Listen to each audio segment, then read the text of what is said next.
Indian ഓഷനിലുള്ള gravity ഹോളിന് ഒരു പുതിയ explanation ആയിട്ട് ഇന്ത്യൻ ഇൻസ്റ്റിറ്റ്യൂട്ട് ഓഫ് സയൻസിലെ കുറച്ച് റിസർച്ചേഴ്സ് വന്നിരിക്കുകയാണ്. ഇതിൽ നീല റീജിയൻസ് ഒക്കെ ഗ്രാവിറ്റേഷൻ പുൾ വളരെ കുറഞ്ഞ ഏരിയയാണ്. ഒത്ത നടുക്ക് കാണുന്ന നീല ഭാഗമാണ് ഇന്ത്യൻ ഓഷനിൽ സ്ഥിതി ചെയ്യുന്ന ഗ്രാവിറ്റേഷൻ ഹോൾ, അഥവാ ജിയോയിഡ് ലോ എന്നാണ് ഇതിന് പറയാം. ഇതിന്റെ പേര് സൂചിപ്പിക്കുന്ന പോലെ ഒരു ഹോളായിട്ടല്ല, സമുദ്രത്തിന്റെ ഒരു പ്രത്യേക ഭാഗത്ത് ജലനിരപ്പ് ഒരു പ്രത്യേക രീതിയിൽ താഴ്ന്നു നിൽക്കുന്നു. ഏകദേശം ഒരു 110 മീറ്ററോളം ജലനിരപ്പ് സാധാരണ ജലനിരപ്പിൽ നിന്നും, നമ്മൾ എക്സ്പെക്ട് ചെയ്യുന്ന ജലനിരപ്പിൽ നിന്നും താഴ്ന്നു നിൽക്കുന്ന ഒരു റീജിയനെയാണ് നമ്മൾ ഗ്രാവിറ്റി ഹോൾ അല്ലെങ്കിൽ ജിയോയിഡ് ലോ എന്ന് പറയുന്നത്.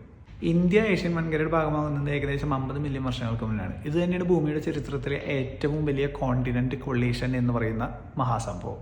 ആ സമയത്ത് ഭൂമിയുടെ അടിയിലേക്ക് താഴ്ന്നു പോയ ടെക്ടോണിക് പ്ലേറ്റുകൾ, അതായത് ഭൂമിയുടെ ഔട്ടർ സർഫസിലുള്ള ഭാഗം കടലിനടിയിലേക്ക് താഴ്ന്നു പോയത്. ടെത്തീസ് എന്നാണ് ഈ ടെക്ടോണിക് പ്ലേറ്റിന്റെ പേര്. ഇതിൽ നിന്നും വരുന്ന ഒരു ലോ ഡെൻസിറ്റി മാഗ്മയുടെ പ്ലൂംസ് ആണ് ഈ ഗ്രാവിറ്റേഷണൽ ഹോൾ ഉണ്ടാക്കുന്നതിന് പ്രധാന കാരണം എന്ന് IISc ഈ ശാസ്ത്രജ്ഞന്മാർ പറയുന്നത്. കൂടുതൽ സയൻസ് ആൻഡ് എഡ്യൂക്കേഷൻ വാർത്തകൾക്ക് ഈ ചാനൽ സബ്സ്ക്രൈബ് ചെയ്യാം.